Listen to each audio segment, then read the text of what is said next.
कोटिशा वंदन। उपाध्यायों के गुण गाओ, मिटी सब दुख क्रंदन। उपाध्यायों के गुण गाओ, मिटी सब दुख क्रंदन। जगत के सर्व ऋषियों को नमन वंदन है अभिनंदन। जगत के सर्व ऋषियों को नमन वंदन है अभिनंदन। जो बोलिए देवादिदेव श्री आदिनाथ भगवान की, देवादिदेव श्री महावीर भगवान की। क्या हो गया? आरती करते करते सब लोग थक गए? अरे अभी तो भक्ति का कौन सा तीसरा ही दिन है ना पंडित जी?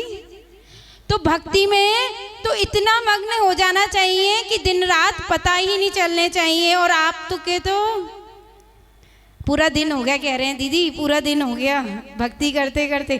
कहाँ हुआ? 12 बजे विधान खत्म हो गया था, फिर उससे अब 7 बजे आए हो आप लोग आरती करने के लिए। अभी तो 1 घंटा भी नहीं हुआ भक्ति करते करते। तो पता तो चले कि आप लोग पंडाल में मौजूद हो, इसका मुझे परिचय तो दो। जय बोलिए देवादिदेव श्री महावीर भगवान की।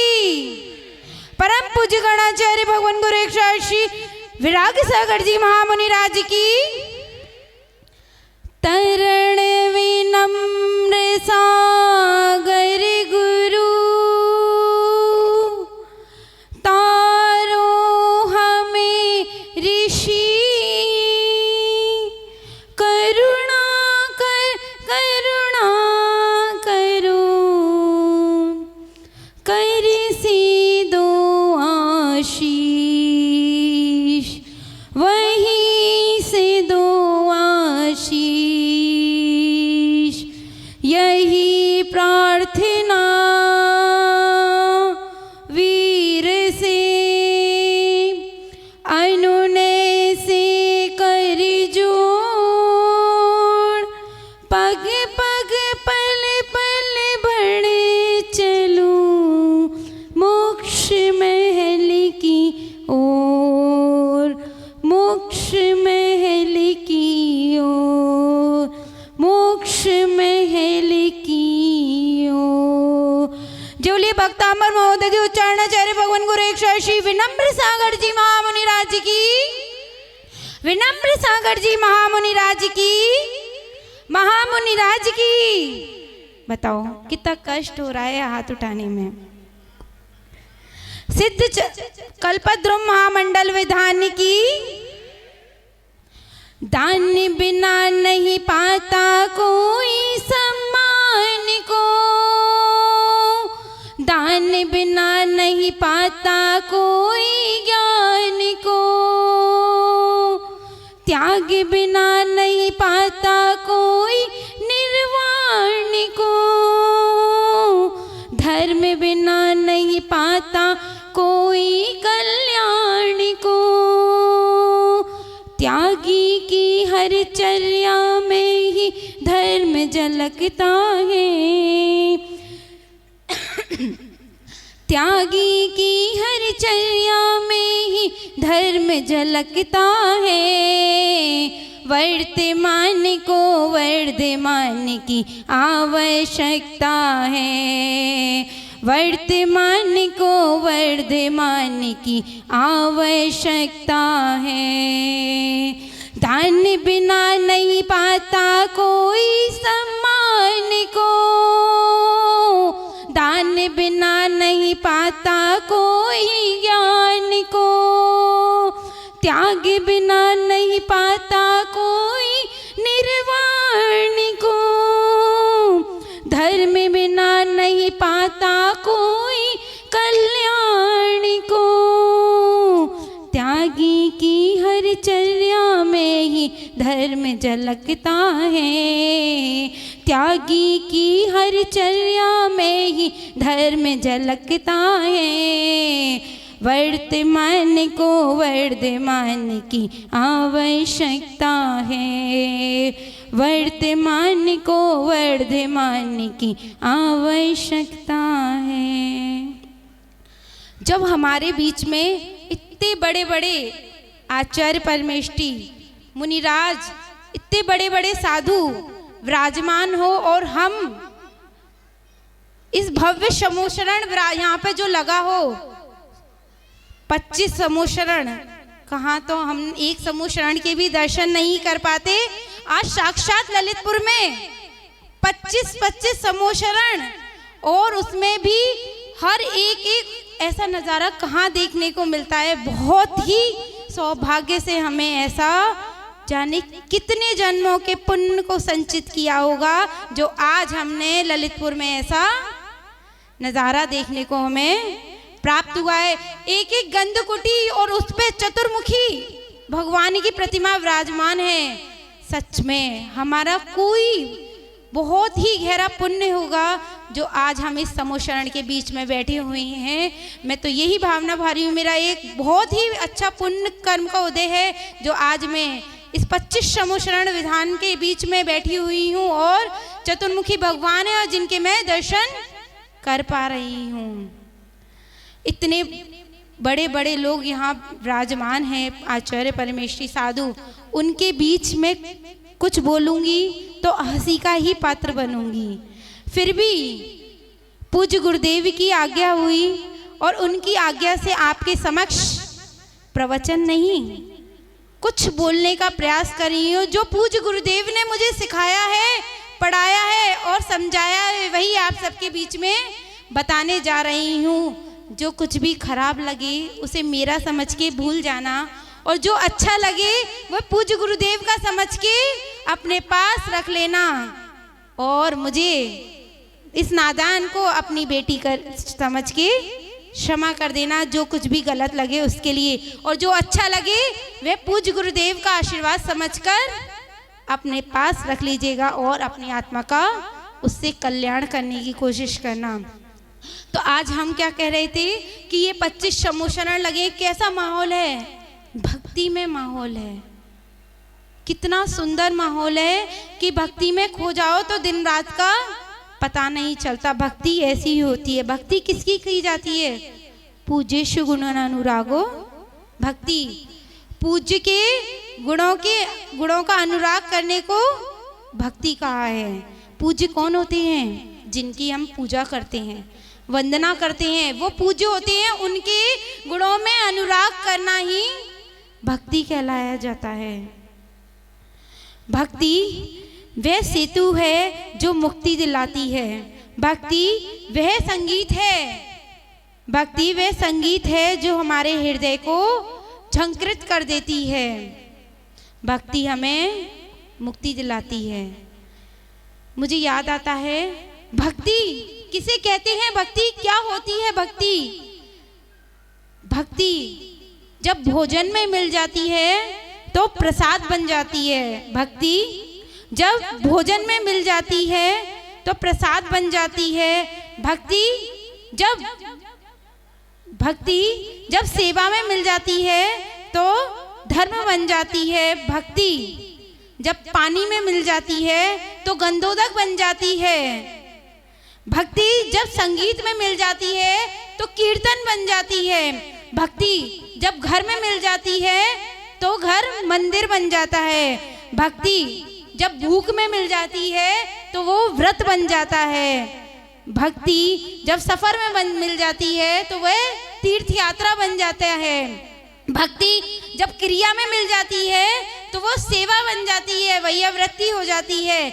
और भक्ति जब व्यक्ति में मिल जाती है तो व्यक्ति श्रावक हो जाता है। और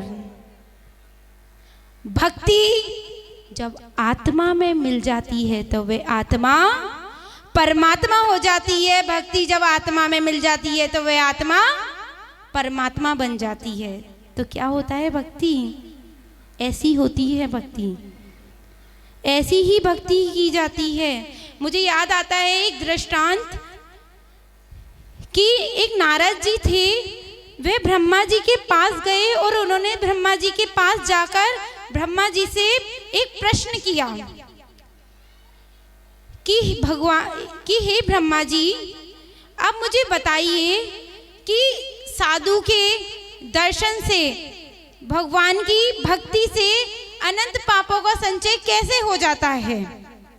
तो ब्रह्मा जी ने उनको नारद जी के प्रश्न का कोई जवाब नहीं दिया। ब्रह्मा जी ने नारद जी के प्रश्न का कोई भी जवाब नहीं दिया और उन्हें एक काम और बता दिया।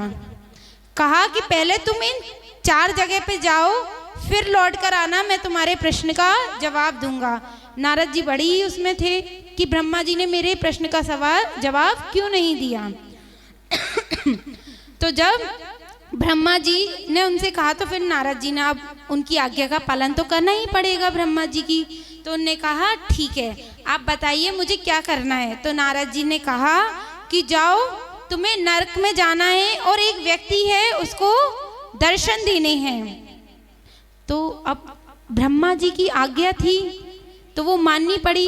उन्होंने ब्रह्मा जी की आज्ञा को शिरोधार्य किया और वे नरक में चले गए। वे जैसे ही नरक में पहुंचे और सामने से व्यक्ति ने नारद जी को देखा, नारकी ने, वो भागते हुए नारद जी के दर्शन करने चले ही आ रहा था। इतनी तेजी से भाग रहा था कि भागते भागते वो आया, उन्हें जैसे ही नारद जी को देखा और वहीं पर उसके प्राण निकल गए। नारद जी को बड़ा ही शंका हुई, वे थोड़े अचंभे में आ गए कि ये व्यक्ति अभी तो ठीक था और इसने मुझे देखा और देखते भागते भागते मेरे पास आ ही नहीं पाया और इतने में इसके प्राण निकल गए। वे अपनी शंका को लेकर वहां से वापस कहाँ चले गए, ब्रह्मा जी के पास चले गए। वे ब्रह्मा जी के पास चले गए और जाकर वहां पे अपना एक चिंता व्यक्त की ब्रह्मा जी के सामने जाके कि आपने मुझसे कहा था कि जाओ नरक में जाकर एक व्यक्ति को तुम्हें दर्शन देने हैं और उसे आशीर्वाद देकर आना है। जैसे ही मैं नरक में पहुंचा और वे व्यक्ति ने मुझे देखा, वह मेरे पास आया और मुझे देखते ही वे मर गया, ऐसा क्यों हुआ। तो ब्रह्मा जी ने कहा कि चलो अभी तुम जाओ और वहाँ पे पेड़ पे एक चिड़िया के बच्चे ने जन्म दिया है, उसको जाके आशीर्वाद देकर आना है। अभी पहले वहाँ चले जाओ, फिर आपके प्रश्न का जवाब मैं बाद में दूंगा। तो अब ये दूसरा प्रश्न खड़ा हो गया नारद जी के मन में। तो वो चले गए, उनने ब्रह्मा जी की आज्ञा को शिरोधार्य करके और नारद जी चले गए। जैसे ही नारद जी वहाँ पहुँचे, एक चिड़िया ने एक छोटे से बच्चे को जन्म दिया था। जैसे ही नारद जी वहाँ पहुँचे उस चिड़िया के बच्चे को आशीर्वाद देने के लिए, इतने में क्या हुआ, वे बच्चा नारद जी को देखा और देखते ही वे बच्चा घोंसले से नीचे गिर गया और वे बच्चा मर गया। नारद जी थोड़ा सा डर गए कि पहले जब नरक में गए थे तब भी ऐसा ही हुआ, अब वो चिड़िया के बच्चे को आशीर्वाद देने गए तब भी ऐसा ही हुआ, ऐसा क्या है। उनका मन थोड़ा सा दुखी हो गया।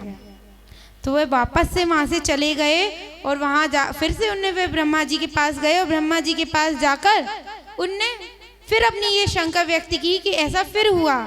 तो ब्रह्मा जी ने कहा कोई बात नहीं, अब तुम्हें एक गाय के बछड़े ने एक गाय ने एक बछड़े को अभी अभी गौशाला में जन्म दिया है, आपको उसके पास जाना है और उसको आशीर्वाद देना है। नारद जी के मन में डर तो था ही, पर वो क्या करते, उन्हें ब्रह्मा जी की भी आज्ञा का पालन करना था।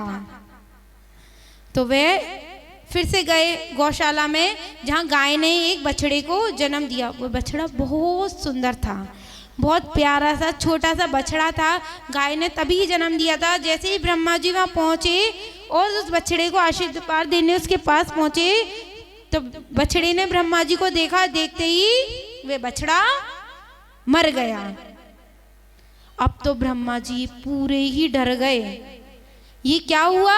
जब मैं नारकी के पास गया था तो वे नारकी मर गया, जब मैं चिड़िया के बच्चे को आशीर्वाद देने गया तो वो चिड़िया का बच्चा भी मर गया, और जब मैं अब ये गाय के बछड़े को वो आशीर्वाद देने आया हूँ तो ये बछड़ा भी मर गया, ऐसा क्या हुआ, क्यों हुआ।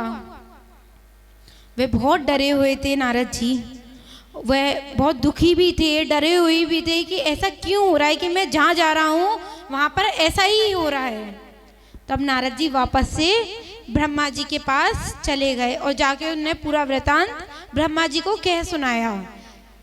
ब्रह्मा जी थोड़े से मुस्कुराए तो नारद जी ने कहा, मैं इतना दुखी हूँ, इतना परेशान हो रहा हूँ, वहाँ सब लोग मुझे देख के मर जा रहे हैं और आप यहाँ पर हंस रहे हो। तो ब्रह्मा जी ने कहा, अब तुम्हें बस अंतिम जगह और जाना है। उन्होंने कहा, अब मुझे कहाँ जाना है, क्योंकि नारद जी तो वैसे ही डरे हुए थे। तो नारद ने कहा कि अब तुम्हें एक राजा के घर पे एक बालक का जन्म हुआ है और आपको वहाँ पर जाके उसको आशीर्वाद देना है। अब नारद जी पूरा ऊपर से नीचे तक हिल गए। उनने सोचा, अभी तक मैं नरक में गया, नारकी मर गया, मुझे देख के तो कुछ नहीं हुआ। मैं चिड़िया के बच्चे को आशीर्वाद देने गया तो वो मर गया, तो भी कुछ नहीं हुआ, किसी ने मुझसे कुछ नहीं कहा। फिर मैं गौशाला में गाय के बछड़े को आशीर्वाद देने गया, वो भी मर गया, तब भी किसी ने मुझसे कुछ नहीं कहा। ये तो राजा है, अगर इसके बच्चे को कुछ हो गया तो ये राजा तो मुझे छोड़ेगा ही नहीं, वही मार देगा। मैं क्या करूं? अब ब्रह्मा जी ने कहा था, उनकी भी आज्ञा को नहीं ठुकरा सकते थे, तो वे डरते डराते उन राजा के यहाँ पर चले गए। वे बहुत डरे हुए थे। जैसे ही राजा के यहाँ पे नारद जी पहुंचे तो राजा ने नारद जी का खूब सम्मान किया, खूब स्वागत किया, उन्हें उच्च स्थान पर बैठाया, उनकी खूब आओ भगत की। फिर रानी जैसे ही बच्चे को लेकर आई, वहां पे आशीर्वाद का समारोह शुरू हो गया। तो राजा ने सबसे पहले बच्चे को गोदी में लिया और समारोह चल ही रहा था, सब हंस रहे थे, गा रहे थे, नाच रहे थे।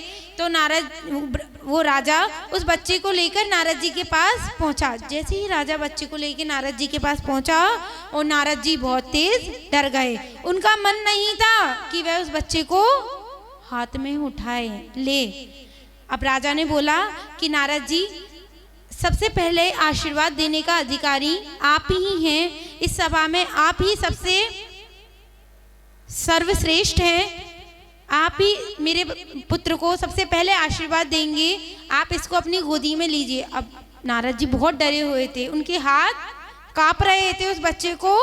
उन्होंने क्या करा, अपनी आंखें बंद कर ली राजा के बच्चे को हाथ में लेने के लिए। और राजा ने जैसे ही बच्चे को हाथ में दिया और वह बच्चा हाथ से छूटकर जमीन पर, और नारद जी ने क्या करा, आंखें बंद कर ली और नारद जी पूरे डर गए, अब क्या होगा।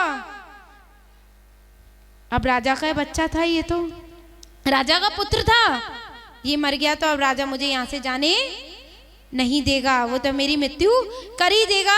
इतना आंख बंद करके एकदम से बैठ गए। इतने में क्या हुआ, ब्रह्मा जी वहां पर प्रकट हो गए। जैसे ही ब्रह्मा जी वहां प्रकट हुए, नारद जी ने आंख खोली और ब्रह्मा जी हंसने लगे। फिर ब्रह्मा जी ने नारद जी से बोला, और नारद जी ने देखा कि वह बच्चा छूटकर नीचे गिर गया है और नारद जी के पैर का अंगूठा पकड़ के खेल रहा है। नारद जी ने जैसे ही उस बच्चे को देखा तो वो एकदम से अचंभित रह गए। इधर ब्रह्मा जी प्रकट हो गए और ब्रह्मा जी मुस्कुराए जा रहे हैं, हंस रहे हैं। नारद जी ने पूछा, स्वामी आप क्यों इतना मुस्कुरा रहे हो? मैं तो पूरा डरा हुआ हूँ, घबराया हूँ, मेरे मन में इतनी शंकाएं, इतने प्रश्न चल रहे हैं। तो उन्होंने कहा, तुमने जो मुझसे पहला प्रश्न किया था, ये उसी प्रश्न का समाधान है। आप लोगों को समझ में आया? मैं समझाती हूँ। उन्होंने पहला प्रश्न ये किया था कि साधु के दर्शन से और भगवान की भक्ति से कैसे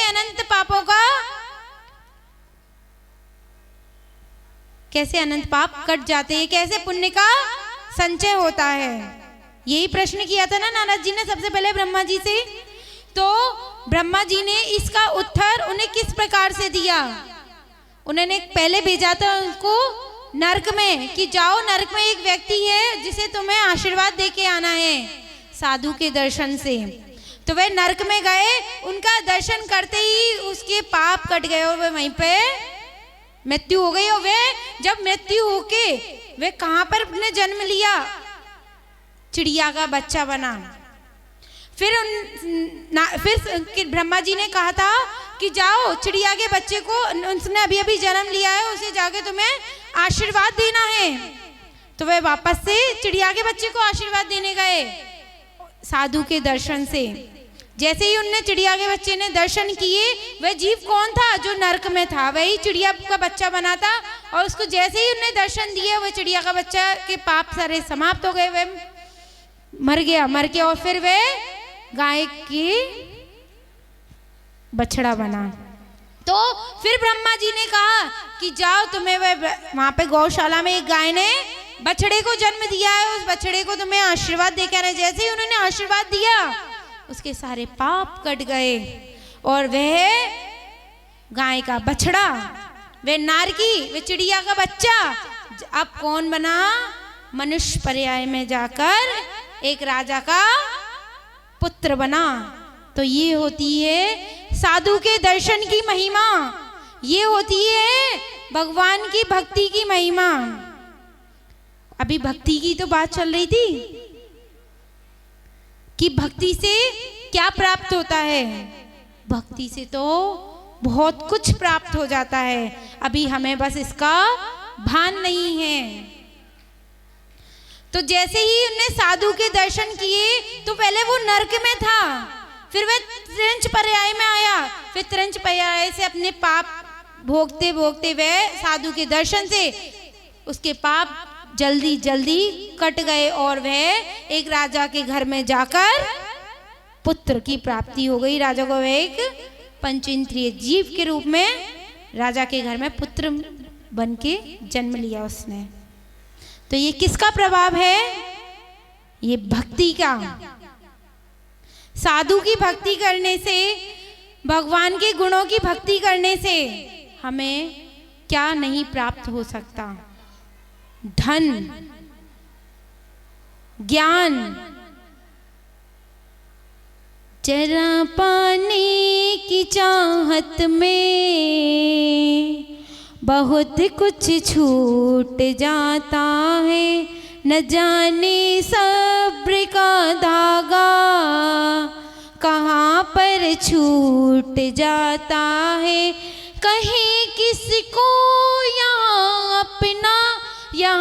अपना बिसाया तो, कहीं किसको यहाँ अपना बिसाया तो,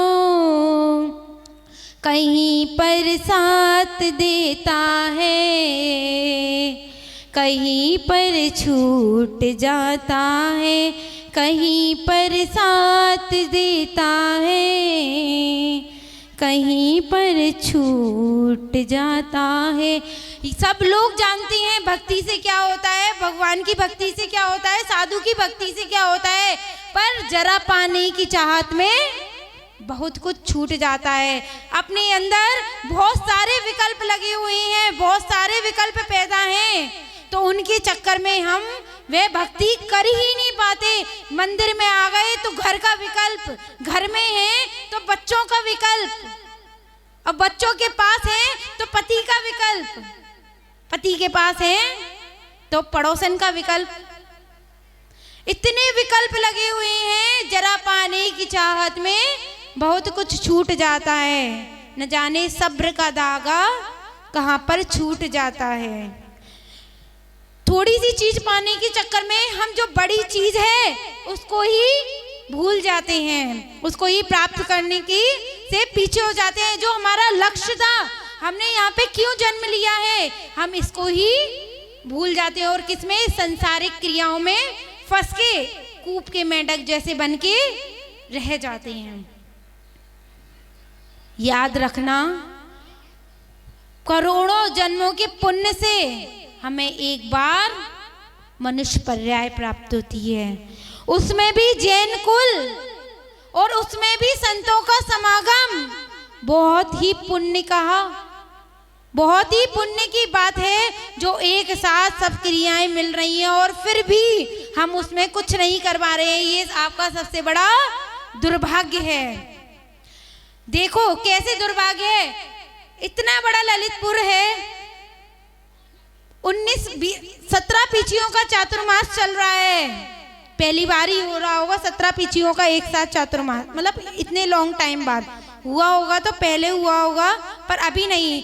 और उसमें भी इतना बड़ा समोषण विधान, इतना बड़ा कल्पद्रुम विधान, 25-25 समोषण, एक एक गंधकुटी पे 4-4 भगवान की प्रतिमाएं, चतुर्मुखी भगवान की प्रतिमाएं विराजमान है। ये कितना सौभाग्यशाली है। और जो इसके दर्शन नहीं कर पा रहा है, जो इसमें बैठकर पुण्य संचित नहीं कर पा रहा है, वह सबसे बड़ा दुर्भाग्यशाली है।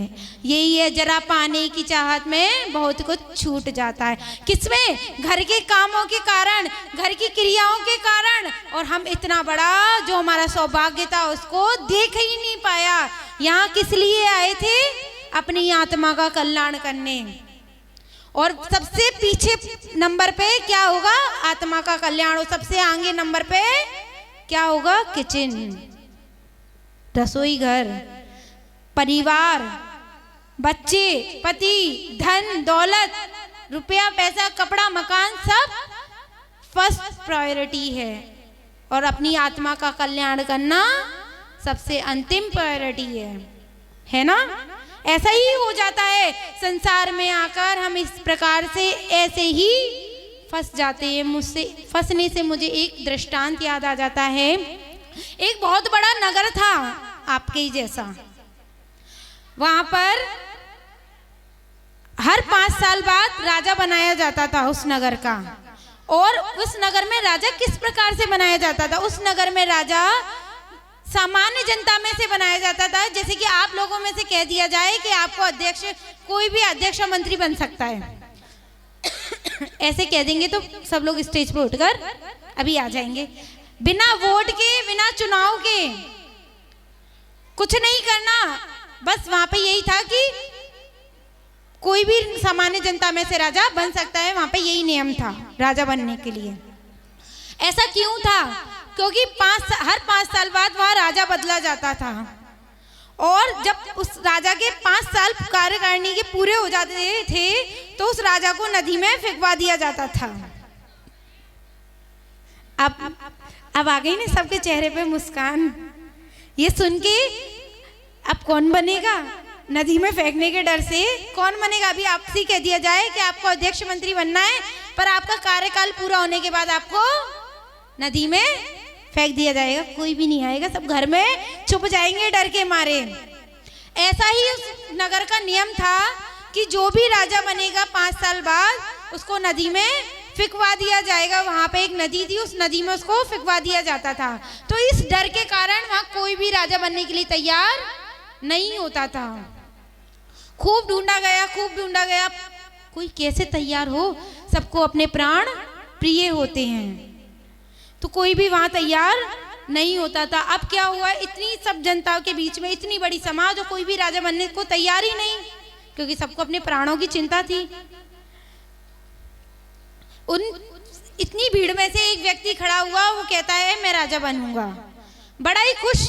अब लोग उसका चेहरा देखें कि ये इतनी प्रसन्नता से कैसे कह रहा है कि मैं राजा बनूंगा। पर जब वो बन रहा था तब तो उसको भी डर लग रहा था, पर वो बन गया, वह राजा बन गया। अब उसका कार्यकाल शुरू हुआ। धीरे धीरे उसका कार्यकाल चलता गया। वह धीरे धीरे अपने कार्यकाल में खूब अच्छे कार्य करता गया। सब लोग उसे दिन रात देखा करते थे और सोचा करते थे ये इतना खुश कैसे रह सकता है, जब सबको पता है कि 5 साल बाद मेरी मृत्यु हो जाएगी। फिर भी वह बड़ा ही खुश रहता था। इतना खुश रहने के कारण सब लोग सोचते थे, बड़े दुखी होते थे, और सब लोग के मन में ये विचार भी चलते रहते थे कि ये इतना खुश क्यों है राजा बनने के बाद। समझ में नहीं, सबके मन में यही शंका थी, किसी को ये बात हजम हो ही नहीं रही थी कि ये इतना राजा बनने के बाद इतना खुश क्यों है, क्योंकि कोई भी राजा बनने के बाद खुश होता ही नहीं था। धीरे धीरे उसका कार्यकाल चलता गया, वह कार्य करता गया और वह अंतिम समय वह 5 साल की अवधि पूरी हो गई। वह 5 साल की जैसे ही अवधि पूरी हुई, और उस राजा को नदी के पास ले जाया गया। जैसे ही राजा को नदी के पास ले जाया गया और ले जाकर उस नदी में उसे धक्का मार दिया और वह राजा नदी में गिर गया। उन्हें देखा कि राजा नदी में गिर गया और सब लोग वहां से चले गए। जैसे ही सब लोग गए और वह राजा ने पता है क्या किया था 5 साल में? वे क्यों प्रसन्न रहता था? राजा ने 5 साल में उस नदी पे एक पुल बनवा दिया था और उस पुल के उस पार एक दूसरा नगर तैयार करवा दिया था अपने 5 साल में। इसलिए राजा इतना खुश रहता था। जैसे ही उसको नदी में फेंका गया और वह उस पुल के ऊपर चढ़ गया और उसकी जान बच गई। तो वह कितना समझदार था। आप सोच रहे होंगे दीदी हमें ये बात क्यों बता रही हैं? तो मैं बताती हूँ, मैं आपको ये बात क्यों बता रही हूँ। ऐसे ही ये संसार है, आपने इसमें जन्म लिया है। पंचम काल मैंने भी बोला था, पंचम काल है और उसमें भी मनुष्य पर्याय मिली है और उसमें भी जैन कुल मिला है। वो राजा इधर इस नगर का राजा तो नहीं रहा, पर उसकी सूझबूझ की उसकी समझदारी से वह उस नगर का तो जाकर राजा बन गया। तो मैं आपको यही समझाना चाहती हूँ, आपने जन्म लिया है, पंचम काल है और ये मनुष्य पर्याय मिली है, उसमें जैन कुल मिला है, साधुओं का समागम मिला है। जो कर सकते हो समझदारी दिखा लो, अभी कर सकते हो। जितना दान कर सकते हो अभी कर सकते हो। आपको याद हो कल दीदी ने आपको बताया था अपने प्रवचनों में, आपको एक डायरी मिली है जिसका एक पेज भरा हुआ है और दूसरा पेज खाली है, जिस पे कार्य भी चल रहा है। तो मैं यही समझाना चाह रही हूँ कि जिस पेज पे कार्य भी चल रहा है, आप अपने दान से, धर्म से, भक्ति से, सेवा से, वैयावृत्ति से उसमें वो पुल तैयार कर सकते हो। वह मोक्ष रूपी पुल तैयार कर सकते हो।